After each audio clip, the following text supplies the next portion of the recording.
Hello అండి. అందరికీ నమస్తే. వెల్కమ్ టు వారణాసి వంటిల్లు. అందరూ ఎలా ఉన్నారు ఫ్రెండ్స్? బాగున్నారా? నేను బాగున్నా. మనమందరం హెల్తీగా, హ్యాపీగా, ఆరోగ్యంగా ఉండాలని నేను మనస్ఫూర్తిగా కోరుకుంటున్నాను. ఈరోజు మన ఇంట్లో ఈ వంకాయి, మామిడికాయ చూపిస్తున్నాను. ఈ 2 కలిపి సూపర్ డూపర్ కర్రీ చేసేసుకుందామండి. అద్భుతంగా ఉంటుంది. అన్నట్టు మీలో ఎంతమందికి ఈ కూర ఇష్టమో కామెంట్‌లో తెలియజేయండి. మా అమ్మయితే మాకిష్టం అని చెప్పి ప్రతిసారి మామిడికాయలొచ్చిన సీజన్‌లో ఖచ్చితంగా చాలా సార్లు చేస్తూనే ఉండేది అమ్మయితేను. వారం, వారం ఖచ్చితంగా చేస్తూనే ఉంటారు అమ్మయితేను. మా అందరికీ చాలా చాలా ఇష్టమనమాట ఈ కూరైతేనే. ఒక ముద్దకి 10 ముద్దలు గ్యారంటీగా లాగించేస్తామండి. అంత బావుంటుందనమాట. ఇప్పుడు ఒక పుల్లటి మామిడికాయ తీసుకొని, మామిడికాయ చక్కగా కట్ చేసేసుకొని పెట్టేసుకోవాలి. నేనొక పెద్ద వంకాయ తీసుకున్నాను చూసారు కదా! ఇదేమో పచ్చడి చేద్దామని తెచ్చిన వంకాయనమాట. అది పచ్చడి చేయడం మానేసి అది చూడగానే నాకిలా కూర చేయాలనిపిచ్చింది. అంటే చిన్న చిన్న వంకాయలైతే ఎక్కువ సేపు తరుక్కోవాల్సొస్తుంది కదా! అందుకని ఒక పెద్ద వంకాయ అనుకోండి ఒకేసారితోటి అయిపోతుంది. సో, అందుకని ఈ వంకాయని చూడగానే వంకాయ మామిడికాయ కూర చేయాలని అనిపిచ్చిందనమాట నాకు. అమ్మ చేయడం నాకు గుర్తొచ్చింది. అమ్మ చేసే విధానంలో కాకపోయినా కొంచెం కొంచెం నేను మార్పులు చేసి నా స్టైల్‌లో చేస్తున్నాను. నెక్స్ట్ ఏమో ఖచ్చితంగా అమ్మ ఎట్లా చేసేవాళ్ళో అట్లానే నేను సేమ్ టు సేమ్ చూపిచ్చే ప్రయత్నం అయితే చేస్తాను. ఇప్పటికి నా స్టైల్‌లో చూసేసేయండి. ఇది చూసేయండి. చూసారా? ఇది వంకాయ ఎంత లేతగా ఉందో భలే ఉంటుంది. గింజలైతే ఉండవు. పల్ప్ ఎక్కువగా ఉంటుంది. ఇలాంటిది కాల్చుకొని పచ్చడి చేసుకుంటే సూపర్ టేస్టీగా ఉంటుందండి. బండ పచ్చడి బావుంటుంది. అలాగే పులుసు పచ్చడి కూడా బావుంటుంది. ఈ కూరకు కూడా చాలా బావుంటుంది. చూసారా? మనతో అంతా గింజలు తక్కువగా ఉంటుంది. కండ ఎక్కువగా ఉంటుందనమాట. వంకాయ అంతా తరిగేసుకున్నాము. ఆ నీటిలో ఉప్పు, పసుపు వేసేసుకొని, ఆ ఉప్పు, పసుపు వేసిన నీళ్ళల్లో ఈ వంకాయ ముక్కలు వేసేసి అడుక్కి, పైకి ఇలా కలిపేసుకుంటే కండ్రెక్కిపోకుండా ఉంటుందనమాట.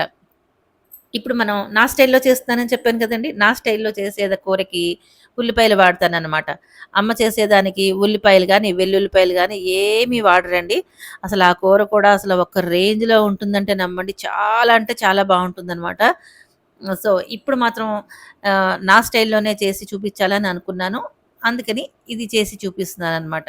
ఉల్లిపాయలు ఎందుకో వేయాలనిపించింది నాకు. అందుకని 2 ఉల్లిపాయలు కట్ చేసుకొని పెట్టేసుకున్నాను పక్కన. అలాగే ఆ పక్కన నీటిలో పచ్చిమిరపకాయలు, కరివేపాకు అన్నీ కూడా నేను నీళ్ళల్లో వేసి పెట్టుకున్నానండి. అన్ని కూరలు కడుక్కునే చేసుకుంటాం కదా ఫ్రెండ్స్. అలాగే ఇవన్నీ కూడా నీళ్ళల్లో వేసేసుకొని, కడిగేసేసుకొని 1, 2, 3 సార్లు కడుగుతూ ఉంటానులెండి. కొంచెం చేదస్తం ఎక్కువ ఇలాంటి వాటిల్లోనూ. అలా కడుగుతూనే ఉంటాను. కడిగేసుకున్న పచ్చిమిరపకాయలని ఇలా కట్ చేసుకొని పెట్టుకోండి. మీకెన్ని కావాలో ఎంత కారం తినగలుగుతారో అంత కారానికి పచ్చిమిరపకాయలు కట్ చేసుకొని పెట్టుకోండి. అన్నట్టు ఎండుమిరపకాయలు కూడా వేసుకుంటామండి. అది దృష్టిలో పెట్టుకొని పచ్చిమిరపకాయలు మీరు వేసుకునే ప్రయత్నం అయితే చేయండి. దీనికి కొంచెం కారం ఎక్కువ వేసుకుంటేనే బావుంటుంది ఈ కూరకి. అలాగే కడిగేసుకున్న కరివేపాకు కూడా తీసుకొని పక్కన పెట్టుకోండి. ఇలా కట్ చేసుకున్నవన్నీ కూడా ఇక్కడ పక్కన పెట్టేసుకున్నాను చూసారా?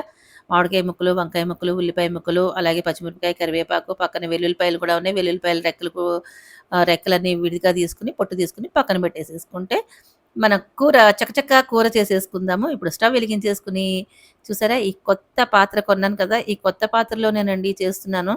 అంటే కొత్త మోజు కదా ఫ్రెండ్స్. ఎంతైనా కొన్న కొత్తల్లో కొన్ని రోజులు అలా చేస్తూ ఉంటాం. అసలు యాక్చువల్‌గా చెప్పాలంటే ఈ పాత్ర మాకిద్దరికీ ఎక్కువే. కానీ మరి కొత్తగా కొన్నాం గాబట్టి వాడాలి కదా! అందుకని దీన్ని చూసినప్పుడల్లా దీన్నెప్పుడు వాడతానా, ఎప్పుడు వాడతానా అనిపిస్తూ ఉంటుంది. వరుసగా 4, 5 సార్లు చేసేసామనుకోండి బోర్ కొట్టి పక్కన పడేస్తారనమాట. ఇది విషయం. అయితే దీంట్లోనే కొద్దిగా ఆయిల్ వేసుకున్నాను. మన ఇంట్లో అన్ని ఆయిల్ తక్కువగానే చేస్తూ ఉంటాం గాబట్టి, అది నా దగ్గర కాదండి. మా అమ్మ దగ్గర నుంచి వచ్చిన ఒక మంచి విషయాన్ని నేను ఇట్లాగా ఎప్పుడు పాటిస్తూ ఉంటాననమాట. అమ్మ తక్కువ ఆయిల్ తోటే చేస్తారు. సో, అదే నాకు కూడా అలవాటయింది. తక్కువ ఆయిల్ తోటే చేసుకుంటే ఆరోగ్యానికి మంచిది. కాబట్టి నేనిలా చేస్తాను. ఆయిల్ కొద్దిగా వేడెక్కిన తర్వాత మెంతులు వేసుకోండి. ఒక పావు టీ స్పూన్ మెంతులు వేసుకోండి. ఈ కూరకి మెంతులు వేసుకుంటేనే బావుంటుందండి. మనం మామిడికాయ వేస్తాం కాబట్టి, ఆ మామిడికాయ పులుపుకి మెంతులు వేసుకుంటేనే చాలా టేస్టీగా ఉంటుందనమాట. పావు టీ స్పూన్ మెంతులు, పావు టీ స్పూన్ ఆవాలు వేసుకొని వేయించుకోండి. మూకుడు ఇంకా వేడెక్కలేదు. వేడెక్కకుండానే నేను వేసేసుకున్నాను. ఇంకా వేడయిన తర్వాత ఆవాలు, మెంతులు వేగిన తర్వాత మాత్రమే మిగిలిన పోపు వేసుకుంటే అవన్నీ వేగి చక్కగా రుచిగా బావుంటుంది. వేగకుండా ఆవాలు, మెంతులు వేగకుండా వేసుకున్నావే అనుకోండి చేదుగా ఉంటుందనమాట.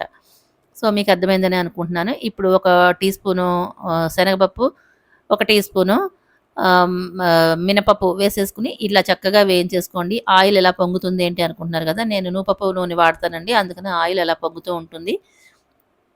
సో, ఇప్పుడు మీకు కారానికి సరిపడా ఎండుమిరపకాయలు కూడా ముక్కలు చేసుకొని దీంట్లో వేసేసుకోండి. ఒక హాఫ్ టీ స్పూన్ జీలకర్ర కూడా వేసేసుకొని ఇట్లా వేయించేసుకోండి చక్కగాను. చెప్పాను కదా! కారానికి సరిపడా మీకు పచ్చిమిరపకాయలు, ఎండుమిరపకాయలు వేసుకుంటాం కాబట్టి ఆ 2 మీరు చూసుకొని మీరు ఎంత కారం తినగలుగుతారో అంత చూసుకొని వేసుకోండి. ఇష్టమైతే పొడి కారం కూడా వేసుకోవచ్చు. ఈ పోపంతా వేగిన తర్వాత కొంచెం ఈ పచ్చిమిరపకాయలు దీంట్లో వేసేసుకోండి. పచ్చిమిరపకాయలు, కరివేపాకు మనం కట్ చేసి పెట్టుకున్నాం కదా! అవన్నీ కూడా దీంట్లో వేసేసుకొని, సగం ఉల్లిపాయలు కూడా వేసేసుకొని, ఇట్లాగా వేయించేసుకోండి చక్కగాను.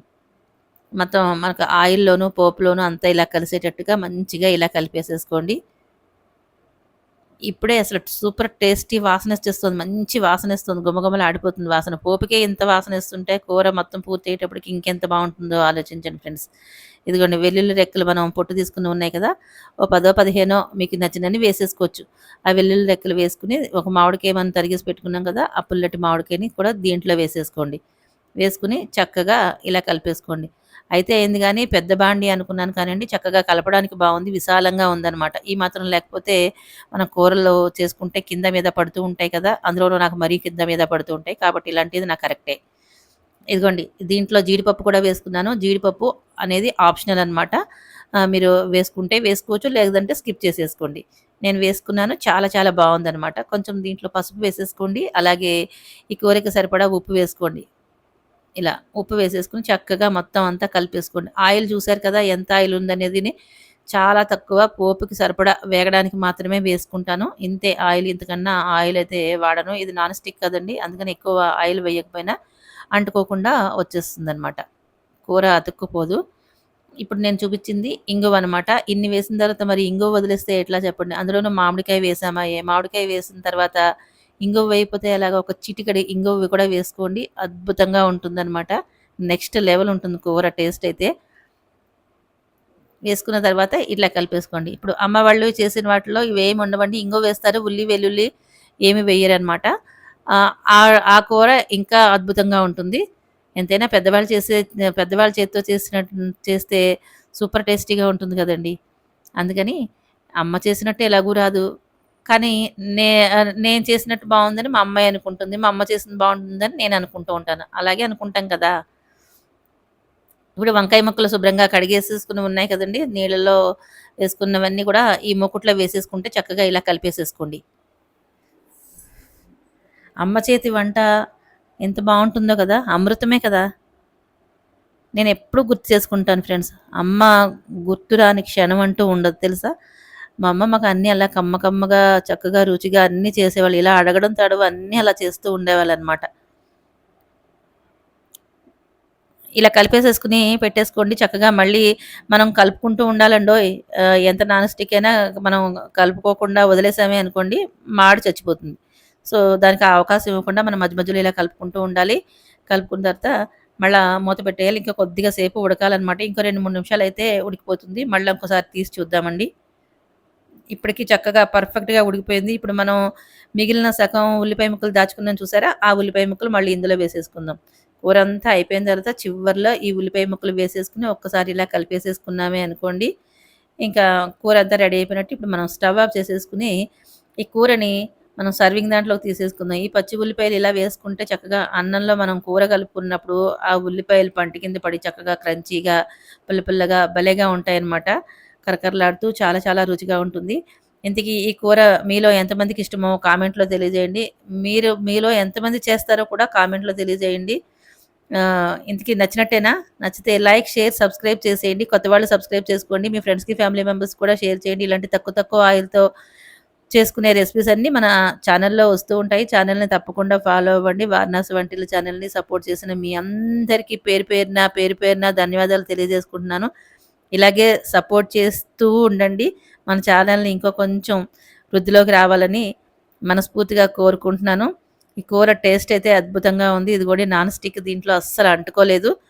ఆహ్, ఈ దీనికి బాగా ఉపయోగపడింది నాకైతేను. కానీ ఎక్కువగా చేయకూడదులెండి. అప్పుడప్పుడు చేస్తూ ఉంటాను.